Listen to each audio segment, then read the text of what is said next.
On this episode, one half of the boys from Nolo sit down post-mixtape therapy interview, diving deep into themselves and their music. My guests are Brett and Ritchie, and I feel honored to have taken part of what they call mixtape therapy, a music making and connection experience they use to give back to the recovery community. These guys always have amazing stories, and they opened up the floor to Joe and I to ask anything we wanted. So we talk about everything from drugs being like your ex to what makes a good pizza. These guys are also my very first episode of Little Garage, and you can find that on YouTube at Little Garage Music. Let's jump in.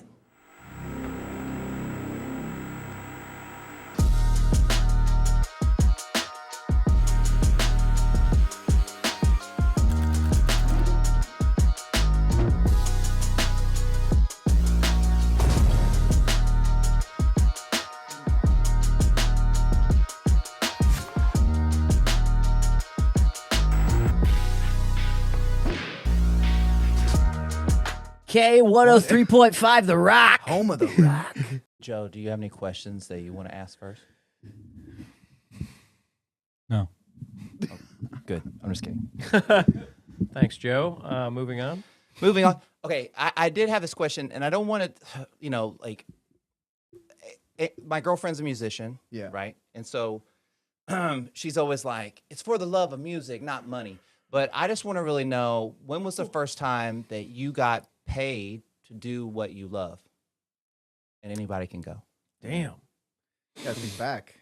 So there was one show I recall. There was this pro wrestling thing in my hometown in Hudson, Michigan, that they would do in the parking lot of Bob's Market, which was like the little hometown grocery store in Hudson. It was it's weird to say pro wrestling when it was amateur pro wrestling, but that's essentially what it was.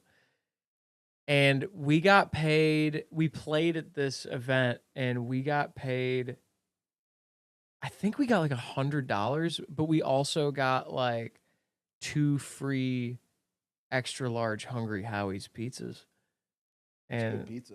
you remember Hungry Howie's? I do. Dude, It's good shit. they had some good shit. Is that a Michigan thing? Must have been a Midwestern Midwest. thing. I've eaten Hungry Howie's before. Yeah. Is it You've had Hungry Howie's? deep dish or is it regular pizza?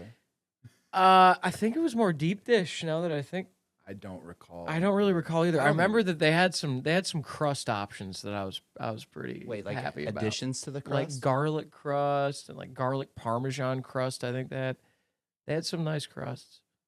It's like a Subway for pizzas. That's it. Yeah, But we're deep dish. Kind We're of deep dish people. boys. Yeah. What do you mean you're deep like dish? Detroit style. I want a lasagna pizza. See, I don't I'm like eating it. Chicago style. Is trash, dude. How do you define Chicago style? Real Chicago style is it's like a red sauce pie. A red sauce. There's no, I don't know. Is it deep like a It's Detroit? too deep. Detroit is perfect perfect in my deepness? opinion. perfect deepness. Perfect depth. Okay. Oh, hang on, Joe. Yeah, Joe's okay. don't jump in. Okay. All right, so hot take. You're from Detroit. We have a very popular Detroit pizza chain here, right? Via 313. Right. Is it yay or nay? Nay. No, I like it, but it's not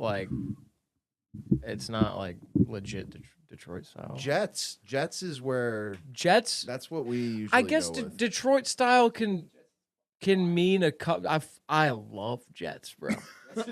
I love Jets. It rips. Detroit style, I guess, can mean a couple different things. There was a pizza place in my hometown called Brownies, and they had this old brick oven thing that wasn't up to code anymore, and they were literally they closed down, but they were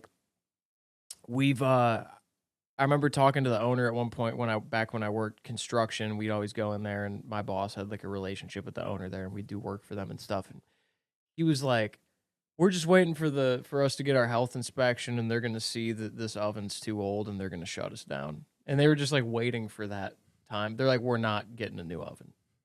This is the way we do shit here." Yeah, and they literally just let themselves get shut down because they refused to get a updated oven. But that shit, that's some of the best pizza I've ever. It's the best pizza I've ever had, actually. Richie, did you say that you're from Canada? I am. Okay. Yeah. What kind of pizza they got in Canada? That's a good question. What was the one? Godfather's was the pizza that I ate growing up. Really? Godfather's is what it was called. Are you God- guys familiar with Godfather's? Wait, Yeah. Canadians invented Hawaiian pizza or Godfathers did? You'd think the Hawaiians you would. mean like the pineapple on pizza bit? Is that a true? I don't even know if like the story behind that. Is that a Canadian? Vancouver. Yeah, but that's where I was born. I guess I should know that. But Joe, tell us the ins and outs of California pizza, please. Is it like California Pizza Kitchen or no? No. I got a good story about the California Pizza Kitchen. I want to hear it. Let's go. God, dude, talking about pizza. One time, so me and a couple of my buddies, we used to have this like thing where we would just, it was like 11th and 12th grade, we would just pick a day every now and then where we'd skip school and we'd go up to Ann Arbor and we would just fuck around in Ann Arbor. And we would smoke marijuana. That was a staple of these events, right? And we got so high one time and went to a California Pizza Kitchen in the mall. And like, I don't know what we were thinking. I had like $7 to my name. And we're just ordering shit, appetizers and big ass pizzas and all this stuff. And the check comes in, it's like $200. And we're all like, we don't have any money. And Anthony like used his dad's credit card to pay for it or something. And he was just like, my dad's gonna kill me, dude. Later that month, his dad was just like, Aunt, what the fuck is this? It's like, And he probably forgot about it because he was high. yeah, dude, we had like, I don't know. I mean, I was like, it's not like I was a little kid. I was like 16 probably. I just had no concept of like, I'm gonna have to make this right. I'm gonna have to pay for this. Did you make it right? Well, we charged it on Anthony's dad's card, but I didn't know that was an option. Oh, okay. Do CPKs, which is what we called it there, CPK. California Do, pizza. yeah, Okay. Yeah. Do they exist outside of malls? I don't I've know if never I've seen seen one one. outside of a mall. I've never seen one I'm outside not of a even mall. familiar with CPK. You've never Really? seen a CPK? You ever been to a mall? I There was one there. There's one there. Yeah, find a mall. Find the nearest mall. Okay. There's a CPK up in there. I don't know that I I've guess seen a I'm mall gonna have to without a try it. CPK. Are you a big CPK fan? Okay. This is good. I'm glad we're. A feel Cali like- Pete's Kitch? I just feel like this is like CPK is like a group that's fighting like the insane clown posse. Like Yeah, they're yeah, like it's- they're it's- battling each other rapping. It's CPK. CPK versus ICP. Yeah. In California, where I grew up in the Bay Area, like the best pizza chain, in my opinion, was Round Table Pizza. They don't have those really anymore. I've else. never even heard Never of it. heard. Honestly, I think you're making it up. Yeah, You that sounds fake. You eat in this like medieval restaurant. It's That's like, pretty it's sick. Pretty dope. That's pretty sick. You like dress up as like a knight. Yeah, you could. I guess. Chainmail? Mel? How do you say? I don't know how you say that. Have y'all ever been to a Rainforest Cafe? Yes. Yeah. That's a hell of an experience. There's one in Austin that I've been to. What? Isn't there one in Austin? I don't think so. Not that I've been to. San Antonio? Yeah. Maybe I'm thinking of Florida. Kind of. Maybe I've never been to one. It's a. Yeah. Well, If you've been to a Rainforest Cafe, you would know, Yes. right? Because it's elephants and gorillas. No, it changes you. no, I'm thinking of I haven't. I totally haven't, dude. I'm thinking of There's like animatronic. I'm thinking of that cafe on Tropical South Smoothie Congress. Cafe? There's one on South Congress that's like something rainforest. I assure something. you that is not the rainforest cafe. Is that on South Congress? Well, I don't know. What made you think of Rainforest Cafe? Well, yeah, we're talking about y'all's experiences, like in eating food and like these restaurants and brownies and like all this kind of stuff. And I kept thinking, just like the last experience I had in a restaurant, I took my daughter to a Rainforest Cafe, and it was 3 stories. And we're walking up, there's all the animatronics. Well, right as you get to the top of the stair on the 3rd story, this giant ass snake, Yeah. right? And so just as she's walking up, the snake jumps out. It scares her so bad, right? And I was like, look, it's just it's just animatronic, blah blah, whatever. And I gave her a little space, and then she just wanted to walk around and see them all. You know what I mean? I get it. And but it got me too. Like I was a little scared. Yeah, for sure. I mean, like a giant snake jumps out of the ceiling, you're gonna be like a little bit cool. scared. For sure, dude. It's kind of like it's like the Universal Studios of restaurants. Yeah. It feels like you're, I don't know, in it. So here's something. I mean, if you want to talk about stuff that isn't what I'm talking about, we can totally do that. But here's a question, Joe. I think you might have something to add on this, if I'm not mistaken. But the Pirates of the Caribbean ride at Magic Kingdom, is it a Magic Kingdom? I think it is at Magic Kingdom. Yeah. Right. I think It's there. The ride, the movies are based off the ride, right? I mean, there's nothing else other than the ride. Is there a book? I don't even know. The ride Well, was no, the the ride movies- is OG. The movies are made. They're based off of the ride. Correct. Right. My question is, the main dude that they have in the Johnny Depp guy in the ride, Right. did they change him to be Johnny Depp, or I did bet he they always did. look like So that? I haven't been to Disneyland in a long time, but I have heard that happened. Yeah. They did change him to Johnny Depp. Yeah. Because when we were riding it, Ashley, we were just in Disney, by the way. Specify that. But when we were in Disney, we were riding it, and my wife was like, no, that's always been the way he is. I'm like, that is Johnny Depp. There's no way that coincidentally just looks. They definitely upgraded it after No, the movie. for No, sure. definitely. For sure. Because I went on it when I was a kid, and it was like janky. That was a different. That was a different guy. For Different sure. guy. Yeah. Everything was old. Yeah. Like they redid the whole Was thing. there a Jack Sparrow originally? No. They created. Well, it wasn't Jack like Sparrow. there was a guy, but I don't know if that was his name. I don't We're gonna really have to look remember, into that. but- I have yeah. to figure that out. That's something I want answers on. Did- Thanks, Joe. y'all said y'all just went to Disneyland or Disney World? Disney, Disney World. World. Disney World. What Yeah, it's what better. had y'all been before? Have you been before?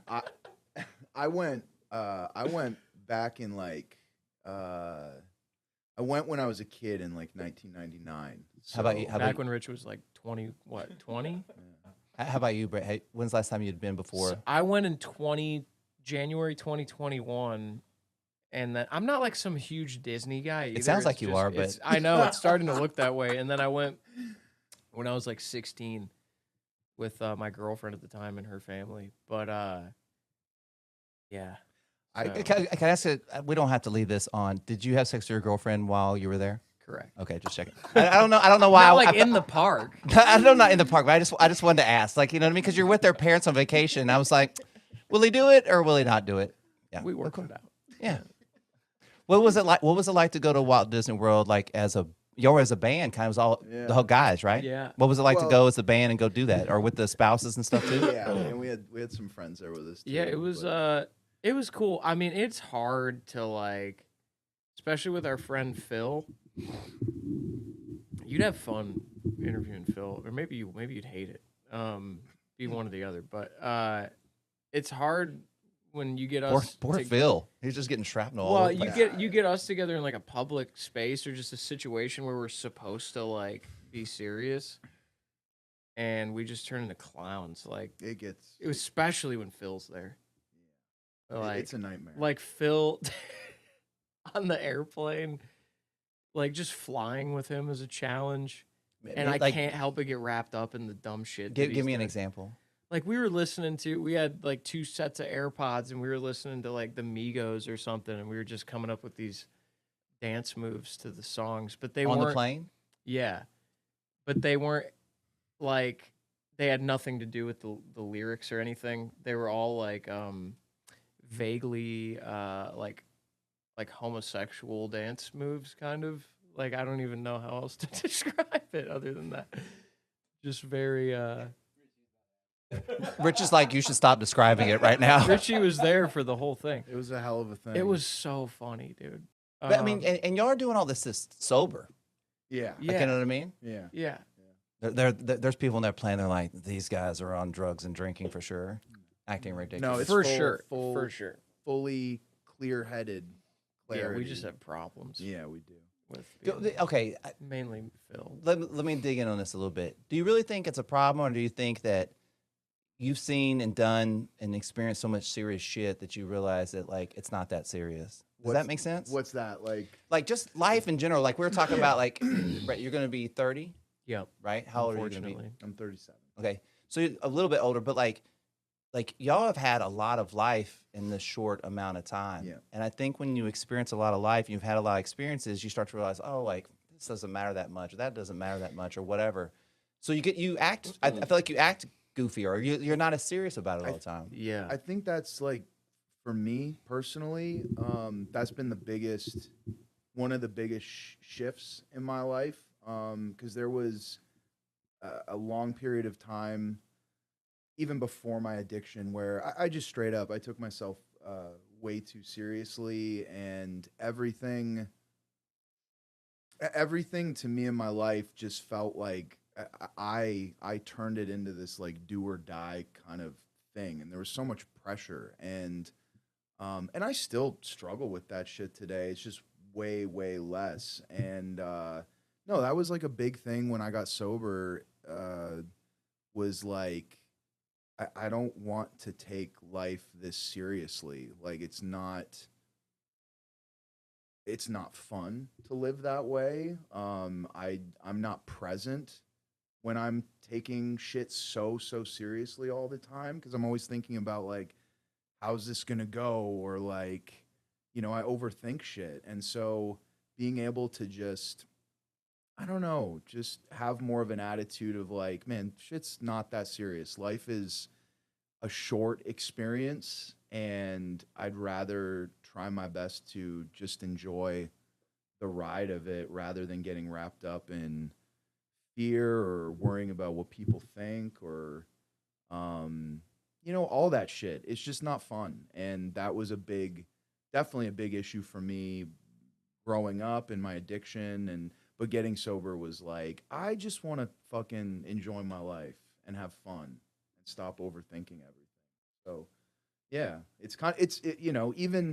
even addiction stuff, like, cuz you've interviewed us before, and like we make jokes about all that shit. Like when we're talking about shit we did in our addiction, like it's funny. Like at this point it's funny. Like don't get me wrong, like at the time it was dark or intense, but to be able to look back on it today, it's like there was some dumb funny shit that we did, going through that. So. Well, I've interviewed a lot of people that struggle with addiction, and there's a lot of, once someone's recovered, they've been recovered for a certain amount of time, there's a humor, a paradoxical intention, right? Like there's a humor that you have to put to it, because it's just, I would never do that again. That's so ridiculous. Or like, I can't even believe I did that kind of thing. Do you think that all that living in your head is what fed your addiction? Big part of it, yeah. Yeah, like 100%. Like you use that to fight what was going on in your head. 100%. How about you? Do I use comedy to kind of like? No, I'm meaning like, I'm sorry. like why? No. I didn't make it clear. Why do you think that you used drugs, and why do you think you were doing it?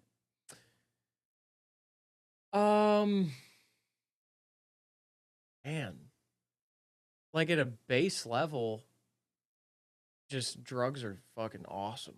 So it was pure just fun. It wasn't like you weren't battling things in your head. Not consciously, but I think like at the age, I was like 16 when I really started getting into opiates, and like I think when I was 16, I was still kind of like new to the school that I was going to, and I mean, I'd been there for 2 years at that point, maybe 2.5 years, but I wasn't like a super. I didn't feel super established in like the school community I was in. I think I probably was more so than I thought I was, but like it didn't, I kind of made myself feel that way, I think. And there's just a lot of awkward, weird shit that's going on inside a 16-year-old for everyone. You know what I mean? But I just happened to run into a substance that totally solved all those problems, and unfortunately, I think that I also had that genetic predisposition to not being able to regulate that or stop it. And I think it was just kind of the perfect storm of all that shit. Like, oh, I just don't have to feel uncomfortable anymore. I can just do that. And then, like, I remember there was a day, it was like one of the first, 10 times I probably had done opiates or something. Like, it was January of probably like 2012. And I just remember going to school in the morning, and I park my car and I like get out and I remember walking to school, and it's like -5 degrees outside, and I'm just in a t-shirt and basketball shorts, and I'm like, I'm not cold at all. Like that's such a weird thing that's totally like it doesn't really play into the philosophy of drugs or anything like that, but I just literally remember being like, I'm physically completely comfortable right now. And it's like with wind chill, it's like -5, and I'm just walking into school. And just to kind of echo that point, I think that was I mean, I really liked drugs and alcohol. Like that, there's no doubt about that. But I think the main reason I would ever do it was just I wanted to feel comfortable all the time. And yeah, it's just. There's an adventure to it too. Like I also, because it started and ended with opiates, but there was a bunch of different phases in between there of like MDMA and different psychedelics and just anything I could get my fucking hands on. And but there was also like I'm very naturally like adventurous, I think. Like Curious? yeah, definitely. I wanted to like just learning that there's things you can do to your brain to completely change your reality. Like that. That was like super interesting to me. I thought that was fascinating, and I was like obsessed with that. I think that's something that maybe other people don't have. I don't know. The most like romantic memory I mean With I me? no, just like Adderall and stimulants were like my big that they were a big part of my life for a while. And I always remember like one of my favorite things to do is I would like take a bunch of like 30 milligram XRs, and I would take these long drives between because I grew up between outside of Toronto, Ontario, and Cleveland, Ohio, and so I'd take these drives, and I would just be speeding the whole time, like drug speeding, not well, maybe I was car speeding too, but I would just listen to music the whole way, and I would just be like air drumming and fucking singing and shit, and I don't know, like that was shit I like to do, I don't know. Like it's cool to be able to look back on some of those memories cuz not all my drug and alcohol memories are like negative. Like there were some good times for sure, but that was one. I don't know. Like that was something I always was drawn to. Is it like are you having an ex relationship with yourself? You understand what I mean? It's like an ex-girlfriend, but it's Sure. ex you. Yeah. And you're remembering the good times of Sure. ex you and the bad times of ex Sure. you. It's Phaedrus. Yeah. Yeah. Art of motorcycle maintenance. Yeah. Yeah. It is kind of like looking back at an ex relationship almost. Because there's some fondness There is for that person, you know what I mean? Because you love that person too in a weird way. Sure. You know what I mean? Just like you love yourself now. I think that like that person or that version of me was just much more inexperienced, naive, hadn't experienced certain things. I think that was part of it is like I think I was much more willing to take risks because I wasn't fully aware of the consequences at the time, And again, along the way, there were fun times, but then the consequences started, piling up, and then it became a lot less fun and just pure addiction. Joe, do you have a question? I do. So you guys have both, been sober now for quite a long time, and do you ever find it?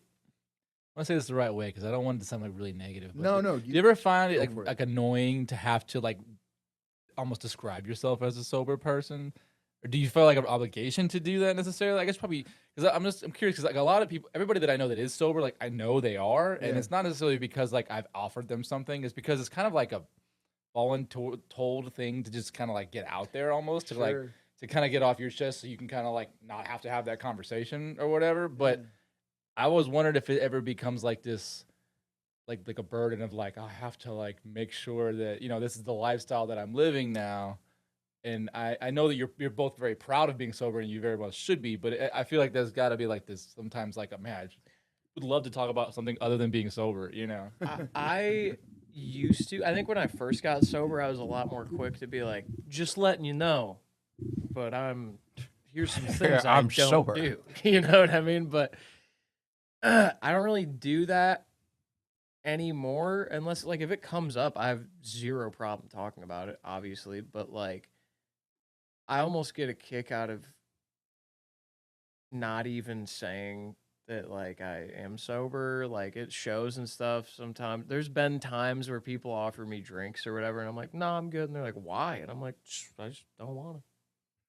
And they're like, what? They like can't comprehend what that means. And I'm like, yeah, just good. That's kind of universal for like everyone too. Like, I know, and like you have a very good reason to not drink, but like even if I just didn't want one, people look at me like, "What do you mean, man?" Like, Yeah, they want get to mad. pressure me, and I'm like, I don't even have a reason not to, except that I don't want it. And it's like it's weird. Like, Yeah. it's weird how offended people will get. Yeah. Right. That you don't want to join them on this. Like, And the ride. second you say, well, no, I'm actually like I'm in recovery, I'm sober. They're like, oh. Yeah, I thought you I don't just have that didn't excuse. want to. I don't get to say that. Yeah, but who gives a shit? They're like, I was mad because I thought you were just letting me know you didn't want that. But well, if there's a real reason, then like It's interesting for me. Like when I first got sober, I hated talking about it. I really didn't want. Why? Like, yeah, why'd you hate talking about it? yeah, you did. I did. You did not like it. I remember that when we interviewed last time. Mm-hmm. I remember something about that you like. Maybe it was after when we weren't recording. Yeah. But just like you talking or referencing that it just like I don't know. Was it embarrassing for you? I think at the beginning, I think it's partly like some old shit for me because I think the first 2 times I went to rehab, I got out and I tried to play it off with all the people around me like I had just taken a quick little vacation somewhere or something. Like I didn't want people to know that I was Like you got a boob job? yeah, Yeah. exactly. Yeah. Right? You got ass. You're like implants. something's different about you, but I can't put my finger on it. It's ass implants. You're caked up all of a New sudden. chin? You got a new chin? But no, New chin. I'd get out of treatment and then I would just I'd try to bullshit everyone and be, not tell them what was really going on.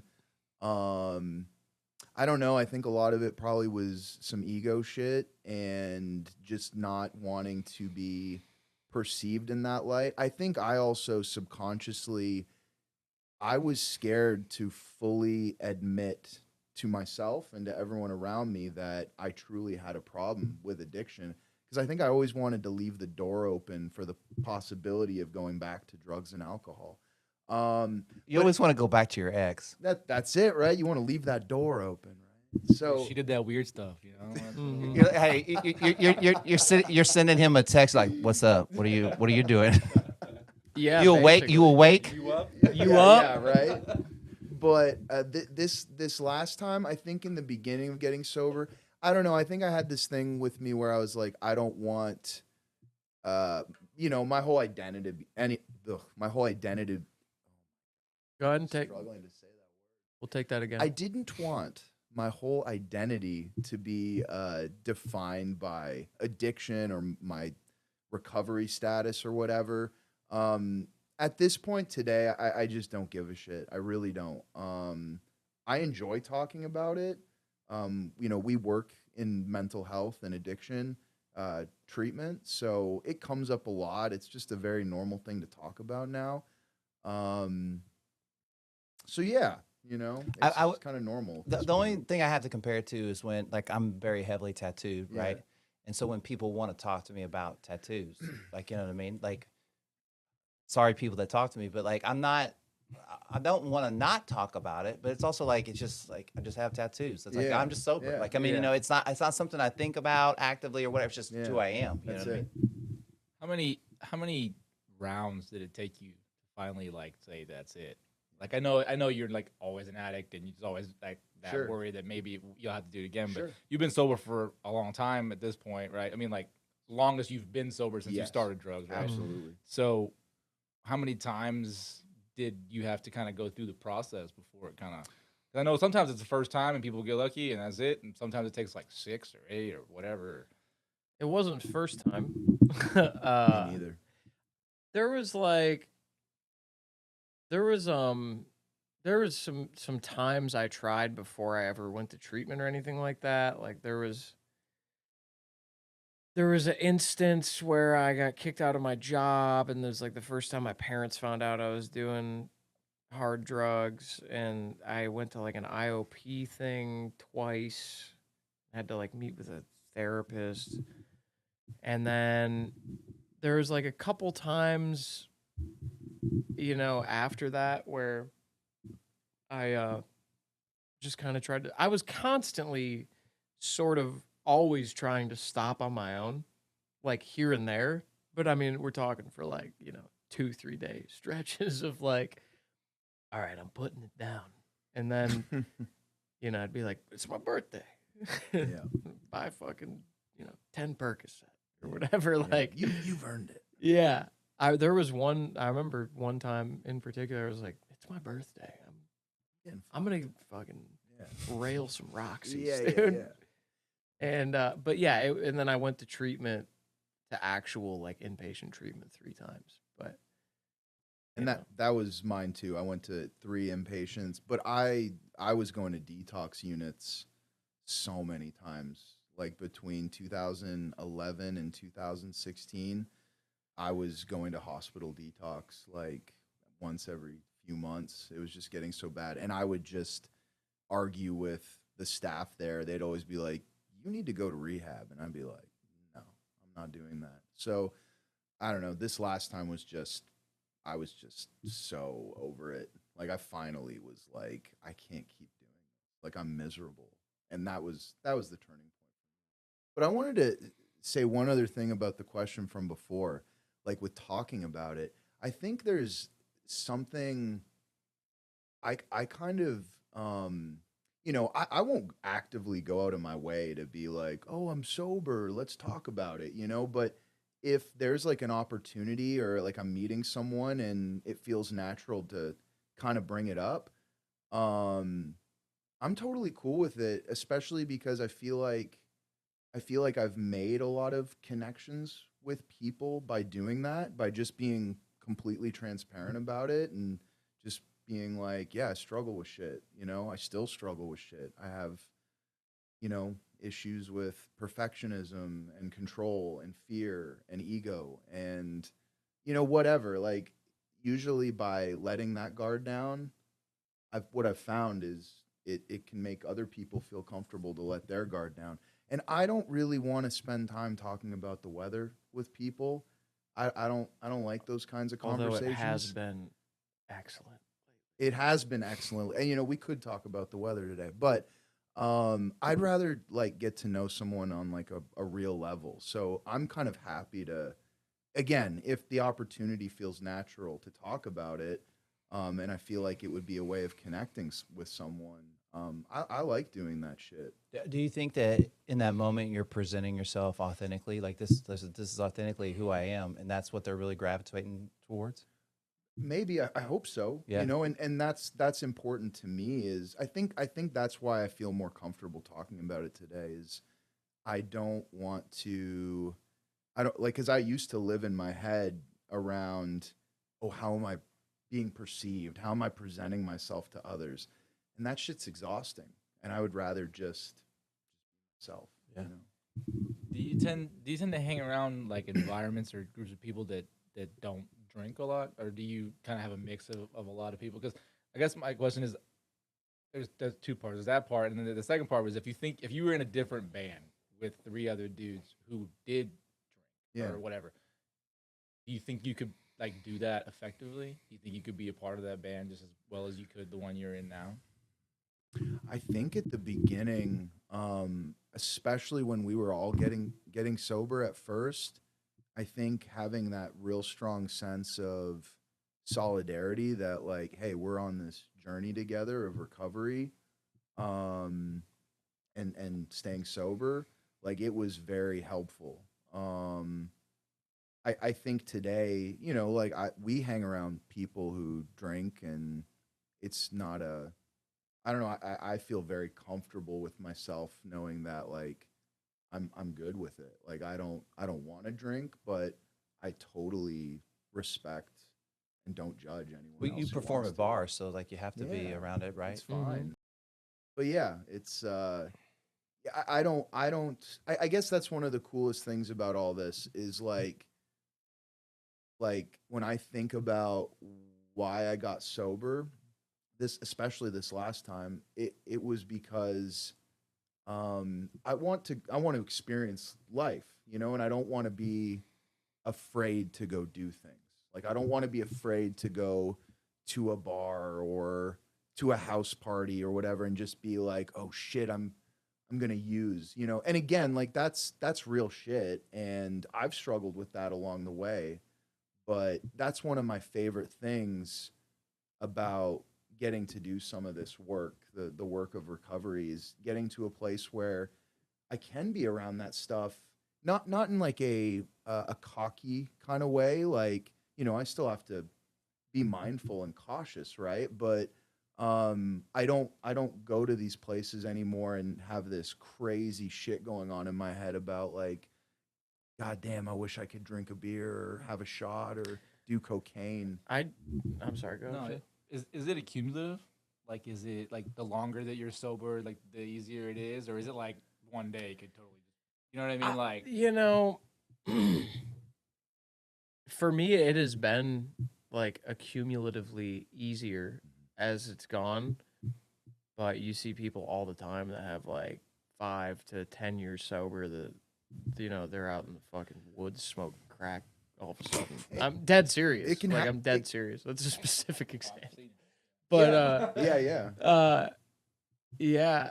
So yeah, I don't know. I feel like I think if you're plugged into something, you're not you're less and less of a likelihood of having something like that happen. Like last night we did this we did a rehearsal for a song we're doing with a friend, and then today we came to do this podcast with y'all, and like I think you and I both have said along the way, it's just like, man, this is like cool that we get to do shit like this, to get to sit down and have a conversation with y'all. And then, being able to play music, to be able to go to play live music venues in Austin, and, like we're doing the shit that we've always dreamed of. And so when that kind of shit is on the table, it's just kind of like, Don't want to fuck it up. well, it's just I don't. I mean, this is what I've always wanted to do. So it's that's it. Yeah, It's yeah. there's this feeling of fulfillment and purpose, and when that's present, I'm not obsessing over the idea of like, I wish I could get fucked up. Like And I don't. You practice not obsessing over that. Yeah. Unintentionally over the course of however long you're sober. And like not that I keep bringing this up, but like I just quit nicotine again for like the third time. And but I've gotten really good at just being like, I'm done with it. And then I just don't even I've like, that's part of what that is you're every day you're practicing not engaging with like a craving or engaging with Like a negative habit. right, or like romanticizing about how cool that thing that was really bad for me was, Yeah. or what, you know what I mean? Like, and you just kind of get better and better at that self-discipline kind of thing. And to just to be clear, like, you know, we, you know, like I have no idea. Like, it's probably not going to happen, but I could, you know, I don't know what's going to happen tomorrow. Maybe some crazy shit will happen and I'll drink. I don't know. I doubt that will happen. But I just wanted to be clear, like, you know, it's not like it's not necessarily like something to take lightly. Like I'm eligible for relapse if I'm not, like Brett was saying, if I'm not doing things on a daily basis that are helping me move forward. Like, and there are all sorts of different little things, like whether it's eating well or taking care of my body or talking about like what's fucking with me, you know, emotionally. Like if I'm not doing those things, then, you know, over a however long it takes, like I could start backsliding. And so I have to be mindful of that shit, you know?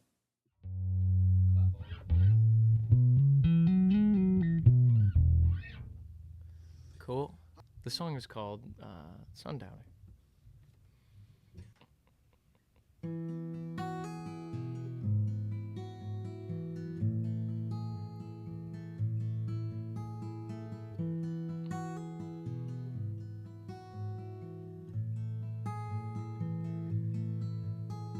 16 years and I had you, and I want to try to tell the truth. Racehorse tears that I've tried to let through the space where they could run. But I won't break down. I wanna go, but I'm not allowed. And I won't stop now if I feel the same.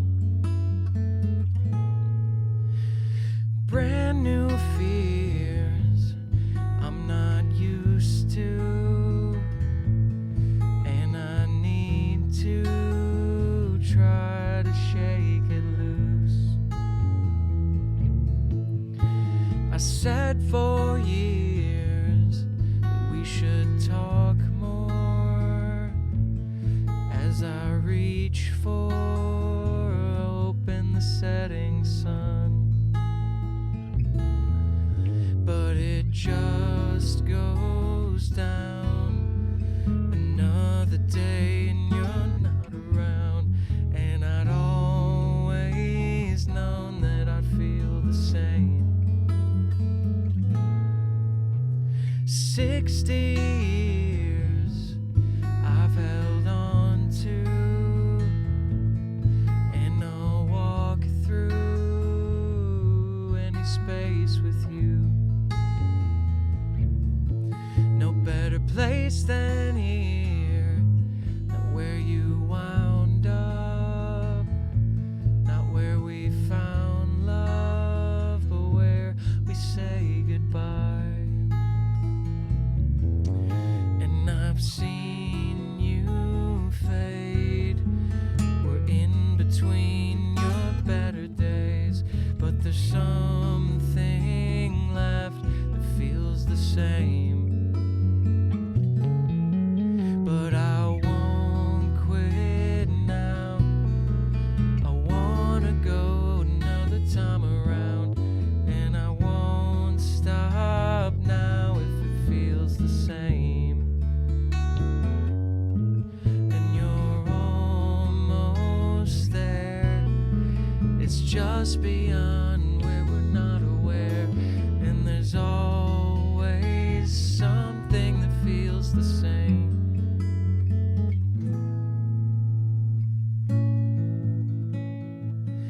And through the window I saw you watch me go, and this was the last time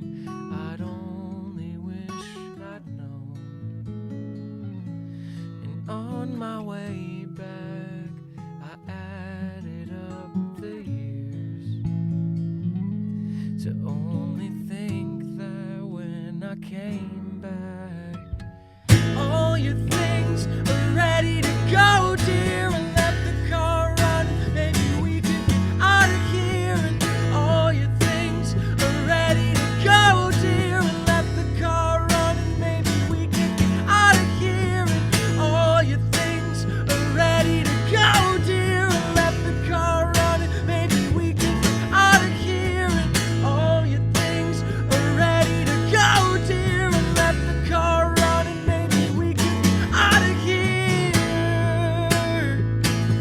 Whoa, whoa,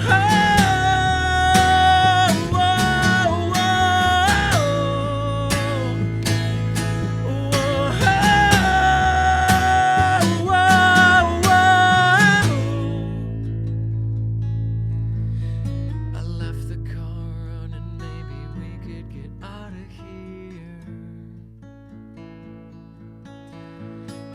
I left the car running, maybe we could get out of here.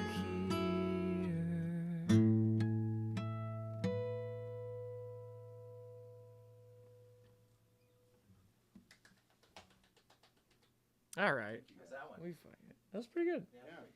We got it. Yeah. This final segment is brought to you by HeyJustBe.com. I believe that achieving balance in the mental, physical, and metaphysical aspects of your purpose through learning, serving, and creating can transform your life into one you truly enjoy living. Want to learn more? Visit www.heyjustbe.com. So usually what I'd ask people is like, what do you do to just be the best version of yourself so you can be good for everybody else? But I would like y'all guys, if y'all would each do a special thing for me, talk specifically about how music impacts you to be the best person of yourself. And either one of y'all can go first. Okay, you want me to start? Go for it. All right, let's see what we get here. How music, Like how it fills your cup. Like how does music fill your cup so that, that you feel good about yourself and that, you're good to other people. You know what I mean? Like, I think everybody, either has or wants to have or is striving towards having something that gives them like self-esteem and makes them feel good about themselves. I think it's like an innate part of being a human. And I think that's like in Maslow's hierarchy of needs, that fits the third or fourth tier up. And so that's kind of it for me. It's like that's something that not to say it's like representative of like my entire identity, but like I can feel good and just being like, yeah, I'm a musician, I'm a guitar player, I am a student of music, or however you want to look at it. And I don't know, I feel lucky to have that because I think I see a lot in this world where there's people that maybe don't have something like that, and then that takes away from all the other facets of your life because you're constantly reaching and pulling at other things that maybe could be that thing. Like I don't know if that makes sense. Like yeah.